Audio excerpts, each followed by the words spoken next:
আমরা কি দেখে ভোট দেওয়া উচিত, কি দেখে ভোট দিবেন? আমাদের দেশে মানুষ তো মার্কা দেখে ভোট দেয়, তাই না? ভোট দেওয়ার ক্ষেত্রে আমাদের লক্ষ্য করা উচিত কাকে ভোট দিলে এই লোকটা প্রার্থী হিসেবে যোগ্য এবং সৎ, তাকে ভোট দিলে সৎ এবং যোগ্য প্রার্থীকে ভোট দেওয়া হবে। এটা আপনার বিবেককে আপনি জিজ্ঞাসা করবেন। আপনি যদি সঠিকটা উদ্ধার করার চেষ্টা করেন, এরপর দেখলেন যে না, আপনি আসলে যেটাকে সঠিক মনে করছেন এটা সঠিক হয় নাই, লোকটা রাইট পারসন না, তাহলে আল্লাহর কাছে আপনার দায় নাই। কিন্তু আপনার চেষ্টা করতে হবে যে যে কয়জন আছে এর মধ্যে সবচেয়ে ভালো যোগ্য মানুষটাকে, সে জিতবে কি জিতবে না এটা আপনার দেখার বিষয় না। আমাদের দেশে বেশিরভাগ মানুষ এই জায়গাটায় এসে ভুল করে, মনে করে যে তারে ভোট দেওয়ার লাভ কি, ভোটগুলো তো নষ্ট হবে। ভোট নষ্ট হয় না। একটা ভালো মানুষ যদি অল্প কয়েকটা ভোটও পায়, তাহলে সে এটার উপর ভিত্তি করে সামনে আর কয়েকটা পাবে, তারপর আবার আরো কয়েকটা পাবে। কিন্তু আপনি যদি ভোট দেওয়ার এই রাস্তাটা বন্ধ করেন, অথবা তাকে সে কম ভোট পাবে এই চিন্তা করে আরেকজনকে ভোট দেন, তাহলে কি হবে? এই চান্সে খারাপ মানুষগুলো তাদের খারাপের রাজত্ব আরো বেশি করে করতে পারবে। কেউ জিতুক সেটা আপনি চাইতে পারেন, কিন্তু জিতানো আপনার দায়িত্ব না। আল্লাহর কাছে দায়িত্ব হলো আপনার কাছে মতামত চাওয়া হয়েছে, আপনি মত দেওয়ার সময় সবচেয়ে ভালো উপযুক্ত ব্যক্তির পক্ষে মত আপনি দিবেন, বাস। এটা হলো আপনার কাজ। যে লোককে ভোট দিলে আপনার ইমান, আমল, ইসলামের স্বার্থ, মুসলিম উম্মার স্বার্থ সংরক্ষিত হবে, আপনি বিশ্বাস করেন।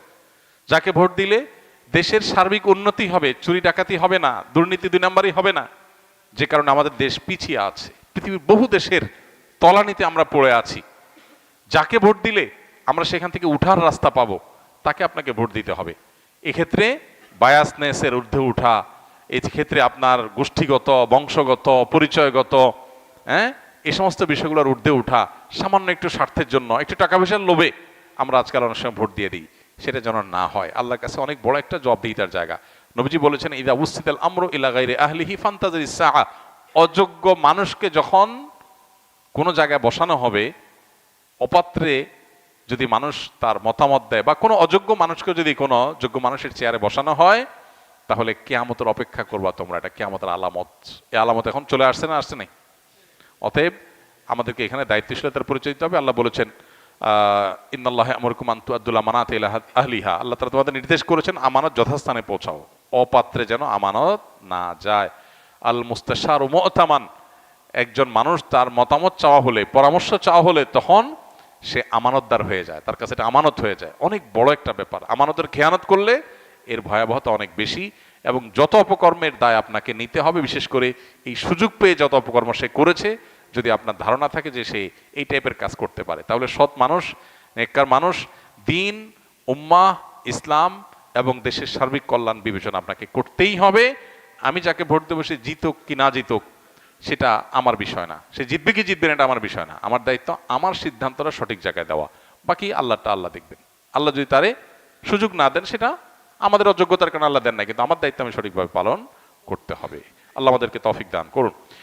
কোন আলেমগণ বলেছেন ঈমান টিকিয়ে রাখতে হলে ভোটে অংশগ্রহণ করা যাবে না। আবার কেউ বলছেন ইসলাম ক্ষমতায় আনতে ভোট দিতে হবে। আমরা সাধারণ পাবলিক কোন দিকে যাব? দেখুন, এই বিষয়ে আমরা বলেছি এর আগে। হ্যাঁ, যারা মনে করছেন যে গণতান্ত্রিক বিধি ব্যবস্থায় আপনি ভোট দেওয়া মানে হলো গণতন্ত্র টিকিয়ে রাখা, প্রতিষ্ঠা করা, এখানে ইসলামের পথ রুদ্ধ করা, ইত্যাদি ইত্যাদি অনেক যুক্তি পেশ করে ভোট দিতে নিরুৎসাহিত করেন এক শ্রেণীর আলেম বা এক শ্রেণীর মানুষ। আমি বলেছি যে পৃথিবীর সংখ্যাগরিষ্ঠ ওলামা একরাম, সেটা আরব বলেন অনারব বলেন, তারা কিন্তু যেই সমাজ, গণতান্ত্রিক সমাজ বা যে দেশে গণতন্ত্র প্রতিষ্ঠিত আছে, প্রচলিত আছে, সেখানে তুলনামূলক ভালো মানুষ যে দিন, ইসলাম, মুসলিম উম্মাহ এবং দেশের কল্যাণে আসবে, সেই ব্যক্তিকে নির্বাচিত করবার জন্য ভোট দেওয়ার পরামর্শ দেন। এবং শেখ মোহাম্মদ সালেহ আল হুসাইমিন রাহিমাহুল্লাহ, সৌদি আরবের, তিনি কিন্তু এই ব্যাপারে বিশেষ গুরুত্ব আরোপ করেছেন। অতএব আমিও মনে করি তাই, যে যেখানে ভোট দেওয়ার মাধ্যমে আমি অন্তত মন্দ ঠেকানোর এবং তুলনামূলক ভালোকে এগিয়ে নেওয়ার চেষ্টা করতে পারবো, সেই সুযোগটা আমার নেওয়া উচিত। ভোট যাকে দিলাম সে জিতলো না, হতে পারে সে জিতবে না, এরকমটা আপনার মনে হতে পারে, কিন্তু কি হবে, এই ভোটের পার্সেন্টেজ, তার মতামত, সে যদি কোনো সত্য পথের পথযাত্রী হয়ে থাকে, তাহলে তার মতামতকে সমাজে প্রতিষ্ঠিত করার ক্ষেত্রে এগিয়ে যাবে সে। সমাজে প্রভাব তৈরি হবে যে এত পার্সেন্ট মানুষের মতামত এটার কারণে সমাজের বা রাষ্ট্রের নীতি প্রভাবিত হবে। এই জন্য আপনার একটা ভোট গুরুত্বপূর্ণ। আমি মনে করি যে ভোট দেওয়ার চেষ্টা করা উচিত যদি সুযোগ থাকে। আর যে সমস্ত ওলামা একরাম বলছেন না দেওয়া থেকে বিরত থাকা উচিত, ওনারা একটা দৃষ্টিভঙ্গি থেকে বলছেন, আল্লাহর কাছে তাদের ইস্তেহারের জন্য তারা আজর পাবেন নিশ্চয়ই। আর ওলামাদের এই মত পার্থক্য এটা ইসলামের সৌন্দর্য। তবে আমরা সাধারণ মানুষ যেটাকে সঠিক মনে করি সেটা করব, অন্যটার বিরুদ্ধে উঠে পড়ে লেগে আমরা গতানুগতিক সিস্টেম অনুযায়ী যে একজন আরেকজনের বিশোধগার করা, সেটাতে আমরা কোনো অবস্থাতে যেন না যাই সেটা খেয়াল রাখতে হবে। সোশ্যাল মিডিয়াতেও দেখা যায় এটা নিয়ে প্রচুর পক্ষ বিপক্ষে আপনার কথাবার্তা বলা হয় এবং অহেতুক নিজেদের আমল আখলাক নষ্ট করা হয়, এটা যেন না হয়। মতামত থাকতেই পারে, আমাদের সবার উদ্দেশ্য আল্লাহর সন্তুষ্টি, আমাদের সবার উদ্দেশ্য এজ এ মুসলমান কোরআন ও হাদিসের উপর টিকে থাকা। ইস্তেহাদ বা গবেষণা এটা কিয়ামত পর্যন্ত এটার রাস্তা ওপেন থাকবে। আপনি কোনো মুস্তাহিদের অনুসরণ করছেন তো অন্য মুস্তাহিদকে বা তার অনুসারীদেরকে গালিগালাজ করার অধিকারের মাধ্যমে আপনি পান নাই, এই জিনিসটা আমাদেরকে খেয়াল রাখতে হবে। আমাদের দেশে নির্বাচনী বাস্তবতার একটি এটি যে প্রার্থীরা এসে অনেক সময় প্রতিশ্রুতি চায় ভাই বলেন ভোট দিবেন কিনা। যদি সুযোগ থাকে তাহলে সেক্ষেত্রে অবশ্যই বলা উচিত যে ভাই ভোট দেবো কিনা সেটা তো আমি কাউকে এভাবে বলবো না, তাহলে তো ভোট প্রকাশ্যে দেওয়ার মতো হয়ে গেল। ভোট গোপনে দেওয়ার যে পদ্ধতি আছে আমাদের দেশে, ব্যালট পেপারে সিল দেওয়ার জন্য একান্তে একজন মানুষ তার মতো করে দিতে পারে। এটা কেন আছে? যাতে করে তার নিরাপত্তা বিঘ্নিত না হয়, যাতে করে কোনো ঝামেলা তিনি না পড়ে। এখন আপনাকে ভোট দেবো কিনা এটা যদি আমি প্রকাশ্যে বলি তো সেক্ষেত্রে আরেকজন তো ঝামেলা করবে না। তো এই জন্য সম্ভব হলে তাকে বলা যে ভাই কাকে ভোট দেব না দেব এটা তো এইভাবে প্রতিশ্রুতি দেওয়ার বিষয় না, আমি চেষ্টা করব যে উপযুক্ত তাকে দেওয়ার, আপনি উপযুক্ত হলে আপনাকে অবশ্যই দেওয়ার চেষ্টা করব। আর যদি মনে হয় যে না, যেমনটা প্রশ্নে লিখেছেন যে অনেক সময় দেখা যায় প্রভাবশালী মানুষ এই সমস্ত নেতাদের মুখে না করলে বিপদ আসে, ঝামেলা হয়, উনি ধরে নেয় যে এটা বিপক্ষ দলের লোক অতএব আমাকে বিপদে ফেলবে, এরকম মনে হলে তখন আপনি অবশ্যই তার মুখের উপরে বলতে পারেন যে হ্যাঁ ভাই দেব। কিন্তু যদি নিরুপায় না হন, অহেতুক ভয়ের কারণে আপনি মিথ্যা প্রতিশ্রুতি দেন, সেটা জায়েজ হবে না। আপনি যদি নিরুপায় হন, সে ব্যক্তি যদি আপনার এই কথা মুখ থেকে না শুনে যাবেই না, আবার এদিকে বিপরীতটা শুনলে আপনার উপরে জুলুম আসতে পারে, তাহলে সেক্ষেত্রে মানুষ বিপদগ্রস্ত হলে সেক্ষেত্রে তার এ ধরনের কথা বলা তার জন্য জায়েজ আছে। আপনি বলতে পারেন যে ভাই, একটু ঘুরিয়ে পেঁচিয়ে বললেন যে ভাই অবশ্যই আপনাকে ভোট দেওয়ার চেষ্টা করব, এটা আপনি কিছু বললেন চেষ্টা করব। কিন্তু লোকটা যদি অযোগ্য হন আর আপনি তাকে বলে ফেলেন, তাহলে কথা রক্ষার জন্য ভোট দিতে হবে, এটা সঠিক না। কোনো কারণে যদি প্রতিশ্রুতি ভুল দিয়ে থাকেন, প্রতিশ্রুতি রক্ষা করা উচিত, কিন্তু যদি কাউকে ভুল বা অন্যায়ের প্রতিশ্রুতি দেন তাহলে সেই প্রতিশ্রুতি রক্ষা করা উচিত না। আপনি প্রতিশ্রুতি দিয়ে ফেলেছেন, পরে আপনি বুঝলেন যে আসলে আমার সঠিক জায়গায় প্রতিশ্রুতি হয় নাই, তাহলে আপনার এখন উচিত হলো প্রতিশ্রুতির ব্যতিক্রম করা। আর যেটুকু প্রতিশ্রুতির ব্যতিক্রম করছেন এর জন্য আল্লাহর কাছে মাফ চাইবেন, যে আর ভবিষ্যতে যেন কথা বলার সময়, প্রতিশ্রুতি দেওয়ার সময় যেন হিসাব করে আপনি নেন। জাস্ট এটুকু খেয়াল করলে ইনশাআল্লাহ আল্লাহর কাছে আর কোনো দায় থাকবে না। বিভিন্ন অনুষ্ঠানে উচ্চস্বরে গান বাজানো হয়, এমনও হয় রাত 1টা 2টা পর্যন্ত বাজে। মানুষের ঘুম নষ্ট করে তাদেরকে কষ্ট দেওয়া, বাধ্য করে গান শোনানো তাদের কিরকম গুনাহ? আর কোনো আশেপাশের মানুষ বাসায় বসে গানকে এনজয় করা আয়োজনকে পজিটিভলি নিলে তার গুনাহ হবে কিনা? ভাই, এটা আমাদের দেশের একটা সামাজিক অপরাধগুলোর মধ্যে থেকে, সামাজিক যে সমস্ত ব্যত্যয়গুলো আছে সেগুলোর মধ্যে থেকে একটা, যে উচ্চস্বরে গানের আওয়াজ কিংবা ওয়াজের আওয়াজ যেটাই হোক, এটা দিয়ে মানুষকে অতিষ্ঠ করা, এটার বিরুদ্ধে আমাদের অবস্থান নিতে হবে। ওয়াজ মাহফিলগুলোর সাথে যারা জড়িত আছেন তারা মেহেরবানি করে চেষ্টা করবেন যে কোনোভাবে ওয়াজ মাহফিলের নামে যেন উচ্চস্বরে গানের আওয়াজ না হয় এবং আশপাশের মানুষের জন্য অসুবিধা না হয়। এই জিনিসটা আমাদের খেয়াল রাখতে হবে। একই সাথে আমাদেরকে মনে রাখতে হবে যে এই যে গান বাজনা যারা করছেন, বেশিরভাগ তরুণরা এটার সাথে জড়িত, মানে তরুণরাই সাধারণত আয়োজনগুলো করে, সেজন্য বলা। এই জন্য তরুণদেরকে সিদ্ধান্ত নিতে হবে যে আমি আনন্দ করব, এই আনন্দটা আরেকজনের কষ্টের কারণ হবে, আরেকজনের পেরেশানির কারণ হবে, এটা তো হতে পারে না।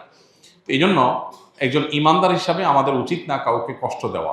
নবী করিম সাল্লাল্লাহু সাল্লামের মসজিদে এক লোক জোরে তেলাওয়াত করেছেন, নবীজি বলেছেন তুমি কোনো বধিরকে শোনাচ্ছ না, যে আল্লাহকে শোনাচ্ছ তিনি সব শুনতে পান, অর্থাৎ উচ্চস্বরে পড়িও না, আরেকজন ডিস্টার্ব হয়।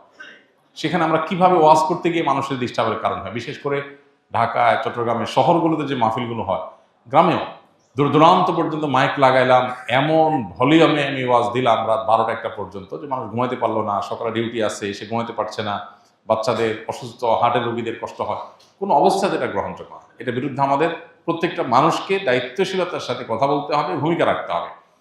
আর এই বিনোদনের নামে, গান বাজনার নামে যে অত্যাচার, ওয়াজ তো যাক শীতকালে হয়, তাও গ্রামে হলে পুরো গ্রামের মানুষ ওয়াজ শোনার জন্য প্রস্তুত থাকে, কিন্তু গান বাজনা তো নির্দিষ্ট একটা গ্রুপ অফ পিপল শুধুমাত্র শুনে, আর বেশিরভাগ মানুষ অতিষ্ঠ হয় এবং বছর জুড়ে হয়, এটা কোনো শীত আর গরম নাই। তো এই জন্য এই জুলুমটার বিরুদ্ধে আমাদের কথা বলা উচিত। শব্দ সন্ত্রাস বা শব্দ দিয়ে মানুষকে অতিষ্ঠ করা, এটা কোনো সভ্য সমাজে গ্রহণযোগ্য না, মুসলমান হিসাবে তো মোটেই না।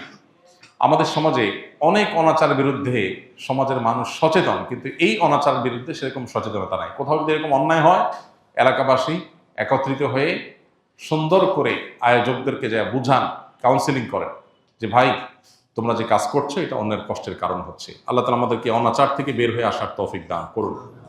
কিভাবে একটা মানুষের আনন্দ হয়?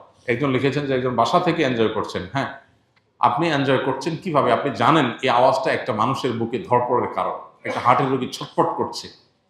এটা মনে উঠলে তো আপনার সব আনন্দ মাটি হয়ে যাওয়ার কথা, কিন্তু আপনি আনন্দ করছেন, তাতে অন্য মানুষ মরে যায়, যাক, আরেকজনের কষ্ট হয় হোক। যে ব্যক্তি হারাম হিসাবে গান শোনা থেকে বেঁচে থাকতে চায়, যে ইমানদার এটা থেকে নিজেকে রক্ষা করতে চায়, তার জন্য গানের আওয়াজ হাতুড়ি দিয়ে আঘাতের মতো, সেটা শুনতে চায় না, আপনি জোর করে তাকে শোনাচ্ছেন। তো এই জুলুম কোনো বিবেকবান মানুষ করতে পারে না। এই জুলুম বোঝার জন্য মুসলমান হওয়ার দরকার নাই, বিবেকবান হলেই যথেষ্ট। মাথায় যদি একটুও মগজ থাকে, তাহলে সে চিন্তা করবে যে আমার একটা উৎসব, আমার একটা ফুর্তি, এটা আরেকটা মানুষের চোখের পানির কারণ হচ্ছে, কিভাবে এটা আমি মেনে নিতে পারি? আপনি ফুর্তি করেন, ন্যায়ভাবে করেন, অন্যায়ভাবে করেন, সেটা তো এক জিনিস, আল্লাহর কাছে এর জন্য আপনার ধরা জবাবদিহিতা আছে। কিন্তু আরেকটা মানুষ ছটফট করছে, আরেকটা মানুষের কষ্ট হচ্ছে, আমি সেটা করতেছি, কোনো সভ্য সমাজ এটা হতে পারে না। কিন্তু আমাদের সমাজে অহরহ এই জিনিসগুলো হচ্ছে। বিবাহ বিনোদনকে কেন্দ্র করে, আকিকা অনুষ্ঠানকে কেন্দ্র করে, 31st নাইটকে কেন্দ্র করে, বিভিন্ন বিষয়কে কেন্দ্র করে দেখা যায় এই হাই ভলিউমে গান শোনার কালচার আমাদের দেশে আছে। মাহফিল তো একটা বিশেষ জায়গায় হয়, আর এগুলো দেখা যায় ঘরে ঘরে হয়। যুবকরা আস্তে আস্তে গান শুনলে তাদের ভেতরকার শয়তানি চিন্তাটা সেভাবে জেগে ওঠে না, যেন ফুল ভলিউম দেওয়া লাগে, যাতে শয়তান ফুললি অ্যাক্টিভ হয়ে যায়। আল্লাহ তাআলা আমাদেরকে হেদায়েত দান করুন। তরুণদেরকে এগুলোর বিরুদ্ধে দাঁড়াতে হবে এবং সমাজে এই অনাচারগুলো এগুলো রোধ করার জন্য তরুণদেরকে এলাকাতে সংগঠিত হয়ে কাজ করতে হবে ইনশাআল্লাহ তাআলা।